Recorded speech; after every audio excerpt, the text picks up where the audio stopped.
வணக்கம், நான் Hema Subramanian. Welcome to Home Cooking Tamil.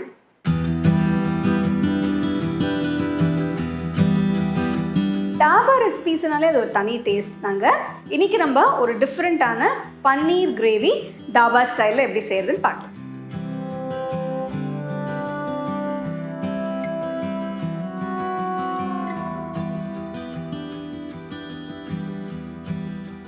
டாபா style paneer masala செய்யறதுக்கு முதல்ல மசாலாலாம் வறுக்கணும். இதுக்கு ஒரு கடாயில் 2 கருப்பு ஏலக்காய், 2 பச்சை ஏலக்காய், 2 பீஸு பட்டை, கொஞ்சம் கிராம்பு, 1/2 டீஸ்பூன் முழு மிளகு, 2 பிரியாணி இலை, லேசாக வறுத்த பிறகு இதில் 2 டேபிள் ஸ்பூன் நெய் ஊற்றி இதில் 2 பெரிய வெங்காயம் பொடியாக நறுக்கினதை போட்டு நல்லா வதக்கணும்.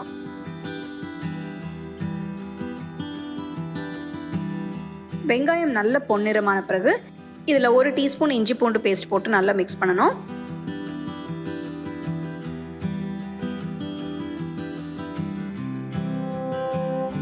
அடுத்து இதில் 3 பெரிய தக்காளி கிரேட் பண்ணி போடணும். தக்காளியில் பச்சை வாடை போகிற வரைக்கும் நல்லா வதக்கணும். 10 நிமிஷம் நல்லா வதங்கின பிறகு இப்போ இதில் 1/4 டீஸ்பூன் மஞ்சத்தூள், 1 டீஸ்பூன் உப்பு,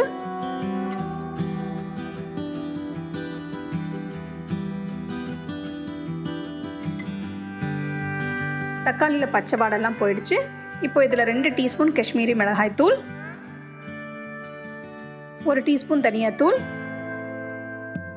1 டீஸ்பூன் ஜீரகத்தூள் இதெல்லாம் போட்டு நல்லா வதக்கணும். பார்த்தீங்கன்னா மசாலா நல்லா திக்காக இருக்குது, எண்ணெய் பிரிஞ்சு வருது. இப்போ இதில் கொஞ்சம் தண்ணி ஊற்றி நல்லா மிக்ஸ் பண்ணணும். நான் 1 கப் தண்ணி ஊற்றிருக்கேன். உங்களுக்கு மசாலா ரொம்ப திக்காக இருக்குன்னா இன்னும் கொஞ்சம் எக்ஸ்ட்ரா தண்ணி ஊற்றிக்கலாம்.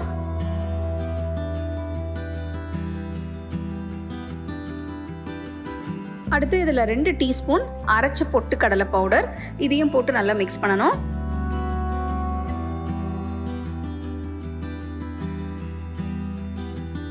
ஃப்ளேம் மீடியமில் வச்சு கடாயை மூடி ஒரு 5 நிமிஷம் நல்லா கொதிக்க விடணும். 5 நிமிஷம் கழித்து பார்த்தோன்னா மசாலா நல்லா அருமையாக சேர்ந்து வந்திருக்கு. நல்லா திக்காக இருக்குது, பச்சை வாடை எதுவுமே இல்லை. இப்போ 200 கிராம் பன்னீர் சின்ன துண்டுகளாக நறுக்கி மசாலாவில் போட்டு நல்லா மிக்ஸ் பண்ணணும்.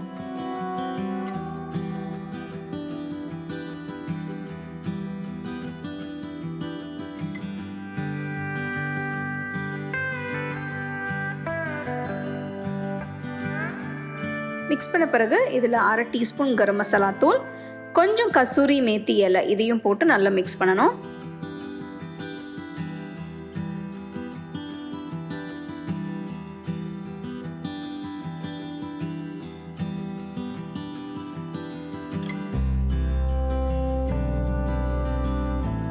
எல்லாம் போட்டு நல்லா மிக்ஸ் பண்ண பிறகு தேவைப்பட்டுச்சுன்னா கடைசியில் 1 டீஸ்பூன் சர்க்கரை சேர்த்துக்கலாம்.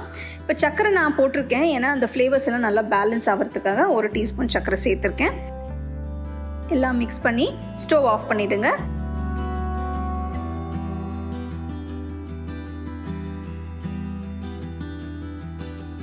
அருமையான டாபா ஸ்டைல் பன்னீர் மசாலா தயாராக இருக்குது.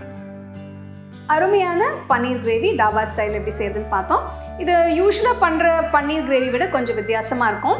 இது நீங்கள் ரோட்டி, நான் இல்லைனா வெறும் ரைஸ் வச்சு கூட தொட்டு சாப்பிடலாம். You can get a copy of our first edition of the home cooking book on 21 Frames.